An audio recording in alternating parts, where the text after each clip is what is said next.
अली हुसैनी खेमेनाई का जन्म 19 अप्रैल 1939 को ईरान के मुक़द्दस शहर मशाद में हुआ।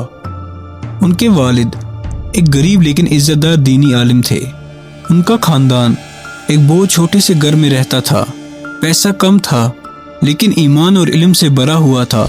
बचपन से ही अली खेमेनाई दीन के मामले में बहुत सीरियस थे।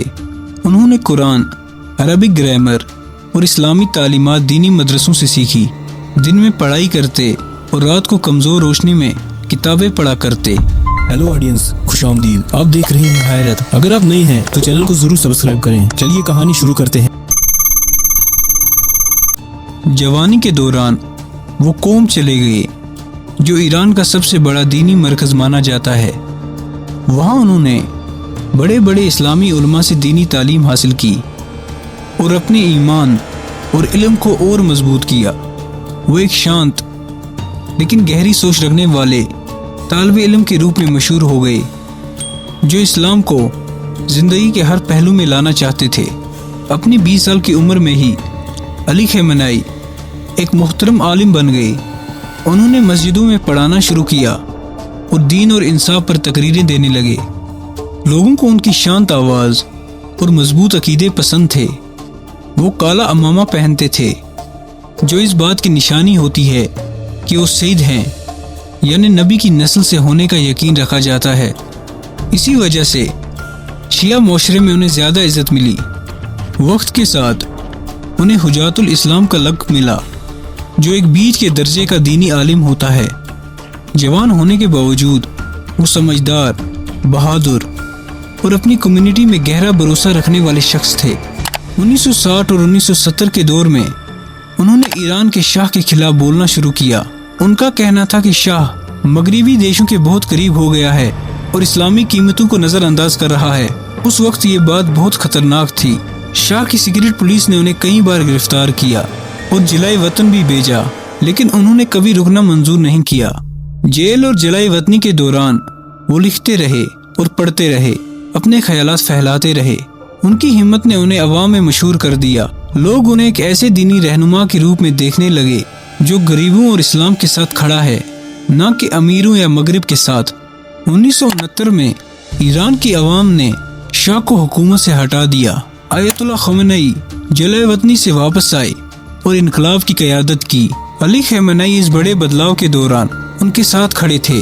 उन्हें नई हुकूमत का हिस्सा बनाया गया और इस्लामी जमहूरिया ईरान को बनाने में उन्होंने मदद की। उन्होंने तेहरान में जुमा के खुतबे दिए और इनकलाब गार्ड को ऑर्गेनाइज करने में किरदार अदा किया ताकि इनकलाब की हिफाजत हो सके। उन्होंने एक नई इस्लामी सियासी पार्टी बनाने में मदद की और पार्लियामेंट के मेंबर रहे। अब वो सिर्फ दीनी रहनुमा नहीं रहे बल्कि एक अहम सियासी शख्सियत बन गए। 1981 में एक खौफनाक बम ब्लास्ट में ईरान के प्रेसिडेंट की मौत हो गई। इसके बाद अली खेमेनाई को नया प्रेसिडेंट चुना गया। उन्होंने ईरान इराक जंग के मुश्किल दौर में 2 टर्म तक प्रेसिडेंट के रूप में काम किया।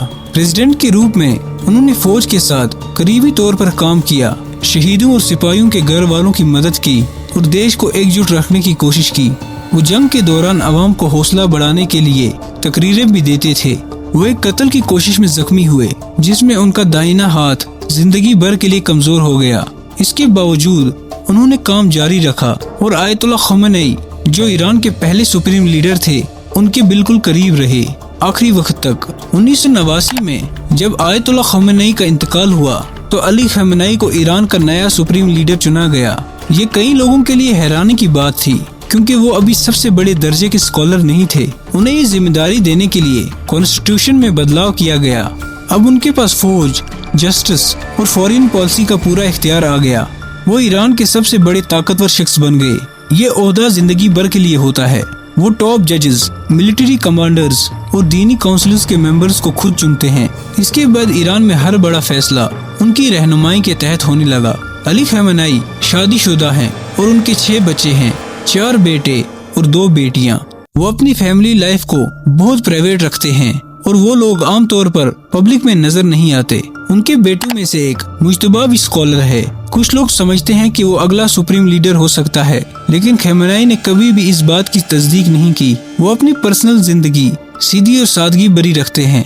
वो सिंपल काले लिबास पहनते हैं, सादगी से रहते हैं और अक्सर शायरी और दीनी किताबों के हवाले देते हैं। उन्हें पुरानी फारसी शायरी पढ़ना और याद रखना पसंद है। वक्त के साथ साथ वो ज्यादा सख्त हो गए। उन्हें मगरबी कल्चर पसंद नहीं था। वो जवान नस्ल को इससे दूर रहने की नसीहत करते रहे। वो इस्लामी कीमतों और रिवायती लिबास के हामी रहे। उन्होंने ईरान की मिलिट्री ताकत को बढ़ाया, खासकर मिसाइल्स और ड्रोन के मैदान में। उन्होंने मिडिल ईस्ट में हिजबुल्लाह और हमास जैसे ग्रुप्स की हिमायत की और कहा कि वो मुसलमानों की दिफा कर रहे हैं। उन्होंने इलेक्शंस पर भी कंट्रोल रखा है, सिर्फ उन लोगों को लड़ने दिया जो इस्लामी निजाम के वफादार थे। कुछ तब्दीलियां उन्होंने मंजूर की, लेकिन सिर्फ तब जब वो इस्लामी हुकूमत को कमजोर ना करती हूँ। 2025 में जब इसराइल ने ईरानी मिलिट्री साइट्स पर हमला किया तो अली खमेनी ने सख्त जवाब दिया। उन्होंने इसराइली बेसिस पर मिसाइल्स हमलों का हुक्म दिया और इसे सजा करार दिया। उन्होंने तकरीर में कहा कि ईरान खामोश नहीं रहेगा। उन्होंने इसराइल अमेरिका को इस तनाज़े का जिम्मेदार ठहराया। उनका कहना था कि ईरान का जवाब कानूनी और अपनी हिफाजत के लिए जरूरी था। जंग के दौरान वो महफूज जगह पर रहे। उनके कुछ टॉप जनरल्स मारे गए, लेकिन वो मुल्क की क़यादत करते रहे। वो आवाम के मुखातिब होते रहे और उन्हें एकजुट रहने का पैगाम देते रहे। जनवरी 2026 तक अली खमेनी की उम्र 86 साल है। उनकी सेहत पर कभी कभी बात होती रहती है, लेकिन वो अभी भी एक्टिव और पूरी तरह इख्तियार में हैं। उनकी हुकूमत को 35 साल से ज्यादा अरसा हो चुका है। कुछ लोग उन्हें ईरान का मजबूत और दीनी बनाए रखने पर सराहते हैं। दूसरे लोगों का कहना है कि उन्होंने मुल्क को बहुत सख्त और तनहा कर दिया है। उनके बाद ईरान का रहनुमा कौन होगा अभी भी मालूम नहीं, लेकिन उनके ख्यालात, तकरीरें और फैसले ईरान के मुस्तकबिल पर बहुत अरसे तक असर डालते रहेंगे। वो एक खामोश लेकिन मजबूत इरादे वाले शख्स हैं जो ईमान, ताकत और मुकावमत पर गहरा यकीन रखते हैं। आपको ये वीडियो कैसी लगी कमेंट्स में जरूर बताएं। चैनल को सब्सक्राइब करें। मिलते हैं अगले वीडियो में, तब तक के लिए अपना बहुत ख्याल रखें। फ़ी अमानिल्लाह।